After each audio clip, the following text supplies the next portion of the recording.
it is my privilege to introduce my friend, my angel, Dr. Martinko.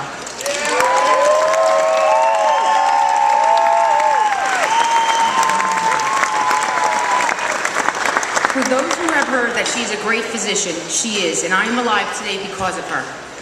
Oddly enough, it all began with ice chips. In 2006, I was 37 years old, and I found myself constantly craving and eating ice chips. When I mentioned this to Dr. Martinko, she ordered blood work. Turns out, while I felt and looked fine, I was seriously anemic. For Dr. Martinko, this immediately raised a red flag. Rather than handing me a prescription for iron pills, Dr. Martinko asked me to schedule an upper GI series and a colonoscopy right away. The grim expression on Dr. Weinberger's face following the procedure told me something was wrong. The diagnosis was colon cancer. Dr. Martinko flew into action for me, and within 2 days I was on the operating table with Dr. Delgado, who performed a colon resection. This surgery made me feel powerless, and I didn't have time for this. I wasn't old enough for this. This doesn't happen to 37-year-old mothers, and it could not be happening to me. The surgery left me temporarily without control of my bodily functions, but the nurses at Vassar Brothers made sure I never felt the indignity of my condition. I felt I was in the best hands. Shortly after the surgery, Dr. Martinko introduced me to Dr. Rodriguez, and I began 6 months of chemotherapy. There was not much time to process what was happening to me, and I was okay with that because Dr. Martinko made it her job to follow me every step of this journey. It wasn't until I met the doctors at Memorial Sloan Kettering, where Dr. Martinko sent me for a second opinion, that the full gravity of this situation hit me.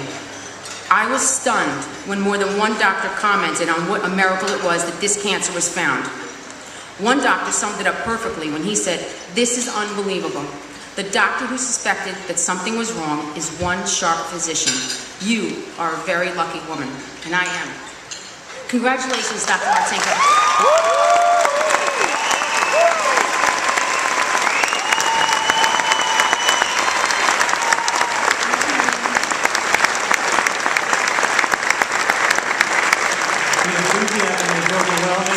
Greatly appreciated. Thank you, Steve, Dina, and Tim, for those kind and thoughtful words. I'd like to now call upon our honorees to join their introducers at the podiums. Dr. Amy Martinko, Dr. Armin Manisher, and Dr. Alfredo Sante.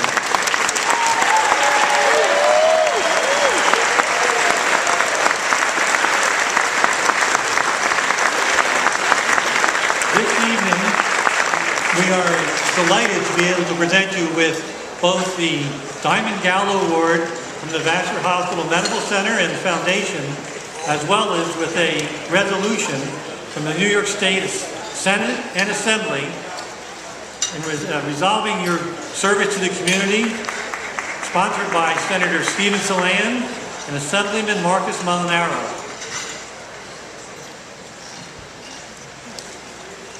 Honorees, now I will turn the program over to you.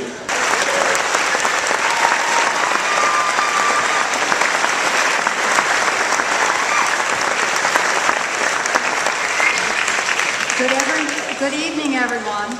Honored guests, fellow honorees, Dr. Santi and Dr. Manasar, and special thank you to Dina for being here today.